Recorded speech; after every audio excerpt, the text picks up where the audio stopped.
بسم اللہ الرحمن الرحیم۔ السلام علیکم، ہمارے چینل میں خوش آمدید ناظرین۔ آج آپ کے لیے میں انتہائی خوفناک، سنسنی خیز اور دلچسپ کہانی لے کر آئی ہوں، لیکن کہانی شروع کرنے سے پہلے آپ سے گزارش ہے کہ اگر آپ ہمارے چینل پر نئے ہیں تو ہمارے چینل کو ضرور سبسکرائب کیجیے تاکہ آپ کو ہماری ویڈیوز سب سے پہلے ملیں۔ ہماری گاڑی ہائی وے پہ تیزی سے دوڑ رہی تھی۔ میں اپنے 10 اسٹوڈنٹس کے ساتھ بلوچستان کے ضلع بیلا کی طرف رواں تھا۔ ہمیں وہاں شہری روغان پر ریسرچ کرنی تھی۔ مشہور ہے کہ وہاں کبھی جنات بستے تھے، پر ہماری ریسرچ وہاں کی تہذیب اور ثقافت کے پہلوؤں کے بارے میں جاننا تھا۔ وہاں ہم جمعرات کے دن 2 بجے پہنچے تھے۔ وہ ایک طلسماتی وادی جیسی لگ رہی تھی۔ وہاں پہاڑوں پر غار بنے تھے جو ایک کمرے کی شکل میں تھے۔ کوئی نہیں جانتا تھا کہ ان پہاڑوں پر اس طرح کے غار کس نے بنائے ہیں۔ ہم وہاں پہنچے تو ہم نے کھانا کھایا، کیمپ نصب کیے اور 2 کے گروپس بنا دیے تاکہ کم وقت میں زیادہ تحقیق مکمل کی جا سکے۔ ہم نے وقت ضائع نہ کرتے ہوئے کام شروع کر دیا۔ پھر میں گویا ہوا۔ جیسے کہ آپ سب یہ جانتے ہیں کہ یہ ایک ایجوکیشنل ٹور ہے۔ یہاں آپ سب کے گروپس پہلے ہی بنائے جا چکے ہیں۔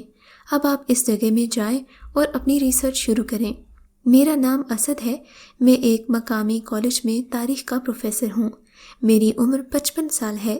بچوں کو بہتر طور پر سمجھانے کے لیے میں اکثر انہیں ایسے مقامات پر لے جاتا ہوں جو کہ ان کی تھیسس کا موضوع ہو۔ اس بار ہم بیلا، جو کہ کبھی شہری روغان کے نام سے جانا جاتا تھا، وہاں آئے تھے۔ مجھے بھی ان بچوں کے ساتھ بہت اچھا لگ رہا تھا۔ لڑکے اپنی ریسرچ میں مصروف تھے۔ میں نے انہیں بہت آگے جانے سے منع کیا کیونکہ وہ پہاڑ ایسا تھا کہ اس میں بھٹک جانے کا خطرہ تھا۔ وہ تقریباً 3 بجے تھے۔ ایک گروپ میرے پاس آیا اور ان میں سے ایک کے ہاتھ میں بکسا نما کوئی چیز تھی۔ انہوں نے مجھے دیتے ہوئے کہا کہ سر، یہ ہمیں ریسرچ کے دوران ملا ہے، پتہ نہیں کیا ہے۔ میں نے وہ بکسا ان سے لے کر اپنے پاس رکھ لیا۔ شام کے 5 بج رہے تھے۔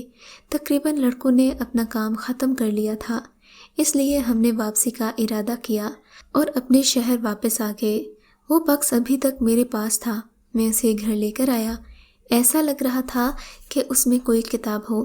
باہر سے عجیب و غریب نقوش کندہ تھے۔ میں نے اچھی طرح کتاب صاف کی۔ اس پر کوئی ایک عجیب زبان میں کچھ لکھا ہوا تھا۔ میں نے اسے کھولنے کی کوشش کی مگر وہ نہ کھلا۔ بڑی کوششوں کے بعد میں اسے کھولنے میں کامیاب ہو گیا۔ میرا اندازہ صحیح تھا۔ وہ ایک کتاب تھی جس پر کچھ عجیب و غریب تصاویر بنی ہوئی تھیں۔ وہ کتاب الگ ہی زبان میں لکھی گئی تھی۔ ایسی زبان میں نے آج تک کہیں نہیں دیکھی۔ میں نے اپنی لائبریری میں لغت کے حوالے سے جتنی کتابیں تھیں وہ چھان ماریں۔ ان میں سے صرف اتنا پتہ چل سکا کہ یہ زبان قدیم عربی زبان سے مشابہ ہے۔ میں نے انٹرنیٹ کا سہارا لیا۔ بہت کھوجنے کے بعد مجھے اس زبان کا پتہ چل گیا۔ وہ قدیم عربی زبان ہی تھی۔ میں نے اس زبان کے حوالے سے تحقیق شروع کر دی اور اس پوری کتاب کو اردو میں ترجمہ کرنے میں کامیاب ہو گیا۔ میں جیسے جیسے اسے پڑھنے لگتا میرا دل لرزنے لگتا۔ بالآخر میں نے کتاب کو پورا پڑھ لیا۔ کتاب پڑھنے کے بعد مجھ پر عجیب سی کیفیت طاری ہو چکی تھی۔ مجھے سمجھ میں نہیں آ رہا تھا کہ اس کتاب کو کیا نام دوں۔ جنات کی سوانح، جنات کی ڈائری یا پھر جن نامہ۔ چلیے میں کتاب پڑھتا ہوں، پھر آپ ہی سوچ کر بتائیے گا کہ اس کا نام کیا ہونا چاہیے۔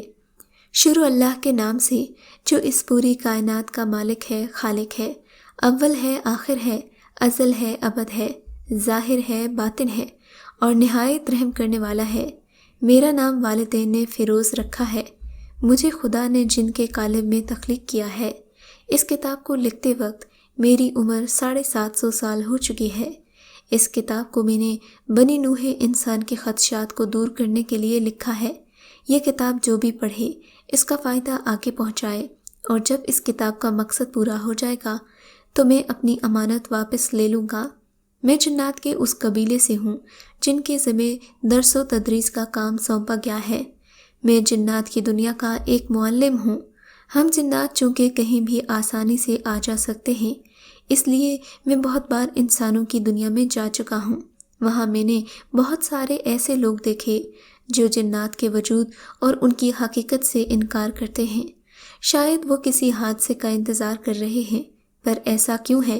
یا تو پھر وہ جنات اور ارواح میں تفریق نہیں کر پا رہے، جبکہ خدا نے ہمیں تخلیق کیا تو قرآن پاک میں صاف طور پر کہہ دیا، اور ہم نے جنات کو آگ کے شعلوں سے پیدا کیا ہے۔ یا پھر انہیں اس فرمان الہی پر یقین نہیں، کیونکہ وہ ہمارے وجود کو تسلیم نہیں کرتے، جبکہ ہماری تخلیق کو رسول اللہ صلی اللہ علیہ وآلہ وسلم نے اپنی حدیث میں یوں بیان کیا، فرشتوں کو نور سے اور جنات کو آگ کے شعلوں سے پیدا کیا گیا ہے۔ خدا نے ہمیں وہ صلاحیت بخشی ہے کہ ہم کہیں بھی آ جا سکتے ہیں، کسی کا بھی روپ لے سکتے ہیں، جیسے کہ جانور، کتا، بلی، سانپ وغیرہ۔ بہت سی بار ہم ضرورت پڑنے پر انسانی شکل میں بھی ظاہر ہوتے ہیں اور انسانوں میں گھل مل جاتے ہیں، یا پھر انسانوں کو اپنا اصل روپ دکھاتے ہیں۔ انسانوں کی طرح ہماری بھی شادیاں ہوتی ہیں، بچے ہوتے ہیں، ہمارا خاندان ہوتا ہے۔ جس طرح اللہ نے اشرف المخلوقات کے 2 راستے بنائے ہیں، بالکل ویسے ہی جنات کے احکام بھی ہیں، جن کو چن کر ہم صحیح یا غلط بات کا تعین کرتے ہیں اور پھر اسی مناسبت سے اچھے یا برے جن کے زمرے میں آتے ہیں۔ ہمیں بھی اپنے اس رب تعالیٰ کا حکم ہے کہ ہم انسانوں کی طرح اس خالق کائنات کی عبادت کریں، اس کے بتائے ہوئے احکام پر عمل پیرا ہوں۔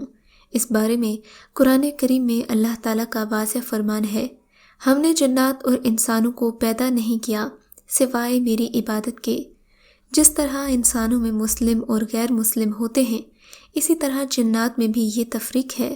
بہت سے غیر مسلم جن انسانوں کی طرح دین اسلام سے متاثر ہو کر دائرہ اسلام میں داخل ہو جاتے ہیں۔ حضور پاک صلی اللہ علیہ وآلہ وسلم کے زمانے میں جنات کا ایک پورا قبیلہ اسلام میں داخل ہوا جب انہوں نے تلاوت قرآن پاک سنی۔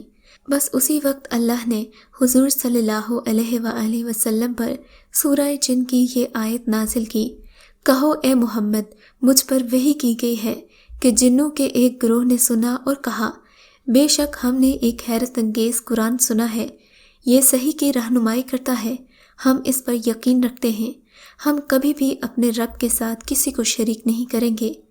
ہماری عمریں بھی انسانوں کے مقابلے میں بہت زیادہ ہوتی ہیں، ہم 1000، 1500 یا پھر کبھی کبھی 2000 سال تک جی سکتے ہیں۔ میں نے کئی بار انسانوں کی دنیا میں ان کی مدد کی ہے۔ میں ایک چھوٹا سا قصہ آپ کو بتا دوں کہ میں نے ایک بچے کی مدد کیسے کی۔ یہ اس وقت کی بات ہے جب میری عمر کوئی 300 سال ہوگی۔ مجھے اپنے قبیلے سے اس دنیا میں ایک خاص کام کے لیے بھیجا گیا تھا۔ میں نے اپنا بسیرا ایک مدرسے کے باغ میں لگے ایک پیڑ پر کیا۔ بچے روز آتے، اپنا سبق یاد کرتے، پچھلا سبق استاد کو سنا کر شاباشی حاصل کرتے۔ مجھے یہ سب بہت ہی اچھا لگتا تھا۔ ان بچوں میں سے ایک، جس کا نام اسد تھا، ریاضی کے مضمون میں بہت کمزور تھا۔ اسے استاد بہت پیار سے سمجھاتے، پھر بھی اس کی سمجھ میں کچھ نہیں آتا تھا۔ باقی مضمون میں وہ ذہین تھا، پر نہ جانے کیوں وہ ریاضی میں بہت کمزور تھا۔ اس کا ذہن کام کرنا بند کر دیتا۔ اس کے والد جب بھی اس کا نتیجہ پوچھتے تو وہ بہت ادب سے کہتا کہ میں ناکام ہوا ہوں، پھر بھی اس کے والد اسے کچھ نہ کہتے بلکہ اس کا حوصلہ بڑھاتے رہتے۔ مجھے اس بچے کے والد کی شفقت کا انداز بہت بھلا لگتا تھا۔ میں نے سوچا کیا میں اس بچے کی مدد کر سکتا ہوں؟ پھر میں نے ایک ترکیب سوچی۔ ایک دن ریاضی کا نتیجہ نکلا، اسد پھر سے ناکام ہو گیا۔ سب بچے نتیجہ لینے کے بعد درجے سے رخصت ہوئے، بس اسد اور وہ استاد رہ گئے۔ اسد ابھی جانے ہی والا تھا کہ عین اسی وقت میں استاد کے جسم میں داخل ہو گیا۔ پھر اسد سے کہا، اسد شاید تمہیں ریاضی سمجھنے میں بہت مشکل ہے، تم ایسا کرو، مدرسے کے اوقات کے بعد شام کو 5 بجے دوبارہ مدرسے آؤ۔ میں نے ایک استاد سے بات کی ہے، وہ تمہیں ریاضی سمجھا دیا کریں گے۔ اسد جی ماسٹر صاحب کہہ کر چل دیا۔ اس معصوم کا وہ انداز بہت ہی لاجواب تھا۔ جیسے ہی اسد مدرسے سے نکلا، میں نے اس کے استاد کا جسم چھوڑ دیا، ان کی یادداشت بھی مٹا دی۔ اسی شام اسد ٹھیک 5 بجے مدرسے آیا۔ جماعت میں پہنچا تو کوئی بھی نہیں تھا۔ اس نے سوچا کہ شاید استاد دیر سے آئیں گے تو وہ سو گیا۔ تھوڑی دیر بعد ایک استاد نے اس کا کاندھا ہلایا، پھر جگا دیا۔ بہت پیار اور طریقے سے اسے ریاضی سمجھایا۔ تقریباً وہ روز ہی آتا، وقت پر اپنا سبق حاصل کر کے چلا جاتا۔ امتحان ہوئے تو سب کو اور خصوصاً استاد صاحب کو یہ جان کر حیرت اور خوشی ہوئی کہ اسد نے ریاضی میں امتیازی نمبر حاصل کیے تھے۔ وہ بہت خوش ہوئے، اس کی حوصلہ افزائی کی اور شاباش دی۔ اسد نے کہا، جناب یہ سب کچھ آپ ہی کی بدولت ہوا ہے۔ اگر آپ مجھے استاد فیروز کا نہ بتاتے تو شاید میں اتنے اچھے نمبر نہ لاتا۔ پر یہ استاد فیروز کون ہیں؟ اس کے استاد نے پوچھا۔ انہوں نے کب اس کے پاس اسے جانے کو کہا تھا؟ وہ تو کسی فیروز نامی شخص کو جانتے ہی نہیں تھے۔ پر اسد بازد تھا کہ جناب آپ نہیں بھیجا تھا۔ اسد معصوم تھا، کچھ اور نہ کہے تو میں نے اسد کے ذہن سے فیروز استاد کی یاد مٹا دی۔ اس دن کے بعد اسد کا ریاضی میں کوئی ثانی نہ تھا۔ مجھے اس بچے کی مدد کر کے دلی سکون ملا، کیونکہ میں ہی اس کا استاد فیروز تھا۔ یہ قصہ سنانے کا مقصد یہ ہے کہ بہت سے انسانوں کے ساتھ جب بہت کچھ الگ ہوتا ہے تو وہ اسے فوری طور پر سمجھ نہیں پاتے۔ اگر تاریخ کے حوالے سے جنوں کی حقیقت بتاؤں تو تاریخ اسلام میں بہت سے ایسے واقعات آتے ہیں جہاں جنوں کی موجودگی کو تاریخ اسلام نے بیان کیا ہے۔ تو ان میں سے ایک واقعہ حضرت علی کا ہے، جب انہوں نے حضور پاک صلی اللہ علیہ وآلہ وسلم کے حکم پر غیر مسلم جنوں سے جنگ کی اور فتح یاب ہوئے۔ ان میں بہت سے جن مر گئے، باقی نے حضور پاک صلی اللہ علیہ وآلہ وسلم کے ہاتھ پر اسلام قبول کر لیا۔ ایک اور واقعہ تاریخ کے اوراق سے بتانا چاہوں گا، مگر یہ بتاتے ہوئے میرا کلیجہ پھٹ جاتا ہے، کیونکہ جب اسلام پہ کڑا وقت آیا تھا تو حضور صلی اللہ علیہ وآلہ وسلم امام حسین علیہ السلام کربلا اپنے اہل و عیال کے ہمراہ پہنچے تھے۔ جب وہ اکیلے رہ گئے تو انہوں نے پکارا، حل من ینصرنا، ہے کوئی میری مدد کرنے والا؟ تب جعفر جن کربلا تشریف لائے اور امام سے کہا، ہم حاضر ہیں۔ تب امام علیہ السلام نے کہا، اے جعفر، میں تو حجت تمام کر رہا تھا، خدا کی مرضی تو یہ ہے کہ میں اسلام کی سربلندی کے لیے شہادت کے رتبے پر فائز ہو جاؤں۔